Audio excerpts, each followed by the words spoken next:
Paper leak అయిందని కేసీఆర్ గారు ఏ రోజైతే అన్నారో కేసీఆర్ గారి దృష్టికి వచ్చిందో కేసీఆర్ గారు స్వయంగా ధైర్యంగా తప్పు జరిగింది మేము రద్దు చేస్తున్నాము అని బాజాబ్తు ధైర్యంగా రద్దు చేసిండు కేసీఆర్ గారు. మరి ఇళ్ళ అక్రమాలు జరిగినాయని గ్రూప్ 1 విద్యార్థులు ముఖ్యమంత్రి రేవంత్ రెడ్డి గారి దగ్గర నుంచి మొదలు పెడితే వాళ్ళ మంత్రుల దగ్గరికి, వాళ్ళ ఎమ్మెల్యేల దగ్గరికి, వాళ్ళ ఎంపీల దగ్గరికి పోయి వినతి పత్రం ఇచ్చుకుంటే మీరు రద్దు ఎందుకు చేయలేదు? ఎవిడెన్స్తో సహా చూపిస్తే మీకు రద్దు ఎందుకు చేయలేదు?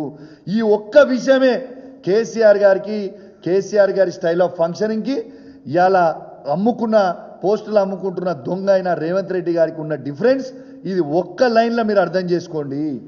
దానికంటే ఎక్కువ మేము చెప్పాల్సిన అవసరం లేదు. ఇవాళ బరాబర్ రేవంత్ రెడ్డి గారు మీరు గీవాల్యుయేషన్ కాదు, ఇక తప్పు అయిపోయింది, అడ్డంగా దొరికిపోయినా అనేది ఇలా క్లియర్ కనబడుతుంది. కట్ చేసి చక్కగా మళ్ళీ ఎగ్జామ్ ఫ్రెష్గా పెట్టండి.